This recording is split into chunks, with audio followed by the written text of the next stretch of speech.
নমস্কার বন্ধুরা, মুখ্যমন্ত্রী মমতা ব্যানার্জি সরাসরি তিনি ঘোষণা করেছিলেন যুব সাথী প্রকল্পের মাধ্যমে পশ্চিমবঙ্গের যে সমস্ত যুবক যুবতীরা কোনো কর্মসংস্থানের সঙ্গে জড়িত নন তাদেরকে দেওয়া হবে প্রতি মাসে ১৫০০ টাকা করে ভাতা।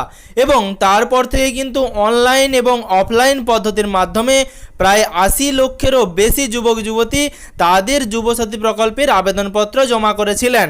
তারপর যুবসাথী প্রকল্পের টাকা ছাড়া হয় মার্চ মাস থেকে। তারপর কারোর অ্যাকাউন্টে টাকা ঢুকেছে অথবা কারোর অ্যাকাউন্টে টাকা ঢোকেনি।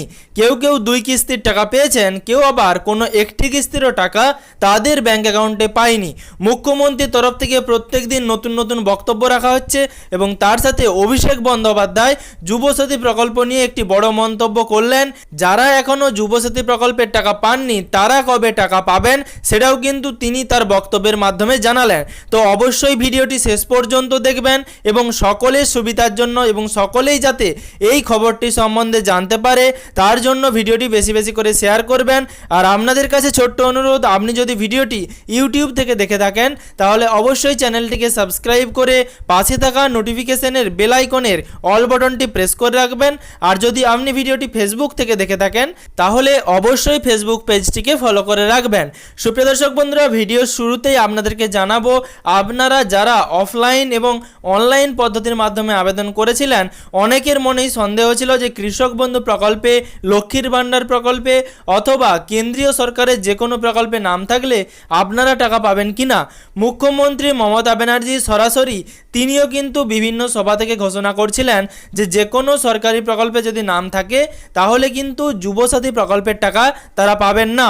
কিন্তু এরপরেও কৃষক বন্ধু প্রকল্পে নাম রয়েছে অথবা লক্ষ্মীর ভাণ্ডার প্রকল্পে নাম রয়েছে, তার সাথে যে কোনো কেন্দ্রীয় সরকারের প্রকল্পেও নাম রয়েছে, এরকম উপভোক্তারাও যুবসাথী প্রকল্পের টাকা পেয়েছেন। এবং তিনি যে শুধু ভুলবশত মার্চ মাসের টাকা পেয়েছেন এরকমটা কিন্তু নয়, তিনি কিন্তু এপ্রিল মাসের দ্বিতীয় কিস্তির টাকাও তার ব্যাঙ্ক অ্যাকাউন্টে পেয়েছেন। এবার যারা বর্তমানে কৃষক বন্ধু প্রকল্পে নাম থাকা সত্ত্বেও টাকা পেলেন এবং তারপর যাদের কৃষক বন্ধু প্রকল্পের নাম নেই অথবা যারা বর্তমানে বেকার রয়েছেন এবং কোনো কর্মসংস্থানের সঙ্গে জড়িত নন, যুবসাথী প্রকল্পে ১৫০০ টাকা পাওয়ার জন্য লাইনে দাঁড়িয়ে ফর্ম ফিল আপ করেছিলেন অথবা অনলাইন পদ্ধতির মাধ্যমে ফর্ম ফিল আপ করেছিলেন, তাহলে তাদের কি দোষ? তারা কি টাকা পাবেন না?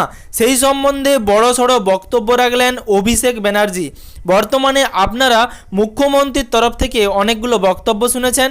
তিনি বলেছেন যে অনেক আবেদনপত্রই কিন্তু ডুপ্লিকেট হয়েছে অথবা অনেক আবেদনপত্র প্রসেসিংয়ে রয়েছে, তাদের সকলের টাকা দেওয়া হবে। এবং এই বক্তব্যের পরই কিন্তু এপ্রিল মাসে দ্বিতীয় কিস্তির টাকা ছাড়া শুরু হয় এবং অনেকেই তাদের দ্বিতীয় কিস্তির টাকা পেয়েছেন এবং তার সাথে এপ্রিলের ২ তারিখ অথবা এপ্রিলের ৫ তারিখে কিন্তু তারা যুবসাথী প্রকল্পের প্রথম কিস্তির টাকাও পেয়েছেন এবং তার সাথে এপ্রিলে কিন্তু তারা ডবল পেমেন্ট পেয়েছেন, অর্থাৎ এপ্রিল মাসেই ২টি কিস্তির টাকা তাদের ব্যাঙ্ক অ্যাকাউন্টে পৌঁছে গেছে। এরপরেও কিন্তু লক্ষাধিক যুবক যারা যুবসাথী প্রকল্পে আবেদন করেছিলেন তাদের এখনও ব্যাঙ্ক অ্যাকাউন্টে টাকা ঢোকেনি। সেই সংখ্যাটা কিন্তু প্রায় ৩০ থেকে ৪০ লক্ষেরও বেশি। তো এখনও পর্যন্ত এত পরিমাণ যুবক যুবতী যারা যুবসাথী প্রকল্পে আবেদন করেছিলেন তাদের টাকা কিন্তু ব্যাঙ্ক অ্যাকাউন্টে ঢোকেনি। এবার মুখ্যমন্ত্রীর তরফে যেই ঘোষণাগুলো করা হয়েছে, যেই বক্তব্য রাখা হয়েছে, সেটা আমি কিন্তু আপনাদের আপডেটের মাধ্যমে জানিয়েছি। ভোটের কারণে প্রত্যেকটি জননেতা তারা কিন্তু প্রত্যেকটি এলাকাতে এবং প্রত্যেকটি জেলাতেই সভা করছেন এবং সেই সভা থেকে প্রত্যেকটি নেতাই কিন্তু যুবসাথী প্রকল্প, লক্ষ্মীর ভাণ্ডার প্রকল্প, এই সমস্ত প্রকল্প নিয়ে বক্তব্য রাখছেন। মুখ্যমন্ত্রীর মুখ থেকেও কিন্তু যুবসাথী প্রকল্প নিয়ে বড় বড় মন্তব্য শোনা যাচ্ছে, কিন্তু বর্তমানে বেশিরভাগ উপভোক্তা যুবসাথী প্রকল্পে যারা আবেদন করেছেন তারা কিন্তু টাকা পাচ্ছেন না। সরাসরি অভিষেক ব্যানার্জি একটি সভা থেকে জানালেন যে যুবসাথী প্রকল্পের টাকা এখন দেওয়া বন্ধ রয়েছে, কারণ বর্তমানে আদর্শ আচরণবিধি লাগু হয়েছে এবং ইলেকশন কমিশনের তরফ থেকে তাদের হাত থেকে সমস্ত ক্ষমতা কেড়ে নেওয়া হয়েছে। এরকমটাই জানালেন অভিষেক ব্যানার্জি একটি সভা থেকে।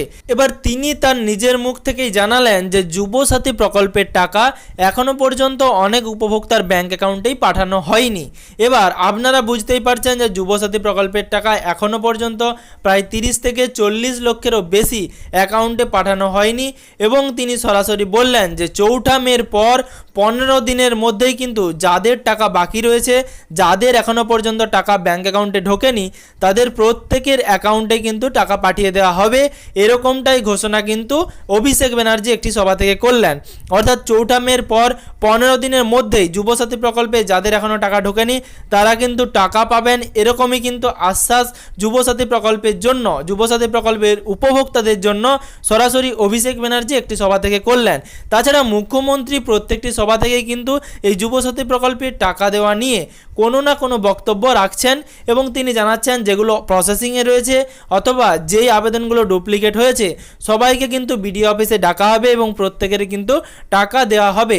তবে যেই কথা অভিষেক ব্যানার্জি জানালেন সেই কথা অনুযায়ী মে মাসের 4 তারিখের পর 15 দিনের মধ্যেই তাদের অ্যাকাউন্টে তাদের যে টাকাগুলো বাকি রয়েছে সেই সমস্ত টাকা পেমেন্ট করে দেওয়া হবে।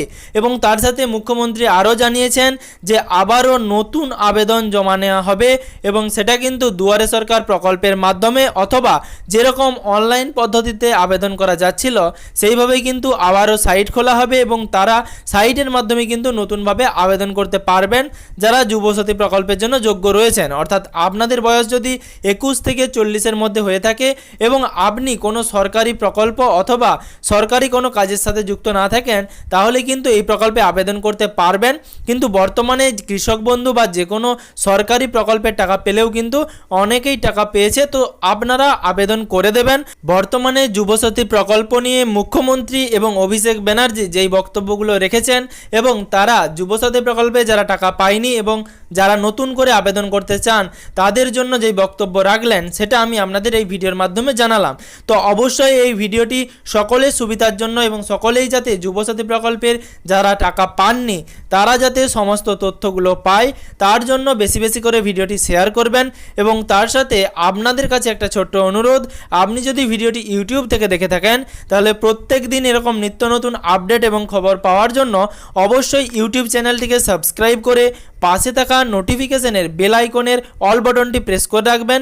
আর আপনি যদি ভিডিওটি ফেসবুক থেকে দেখে থাকেন তাহলে অবশ্যই ফেসবুক পেজটিকে ফলো করে রাখতে ভুলবেন না, যাতে পরবর্তী ভিডিওর নোটিফিকেশন এবং পশ্চিমবঙ্গের যাবতীয় আপডেট সবার আগে সবার প্রথমে আপনার মোবাইলের নিউজ ফিডে পেয়ে যান।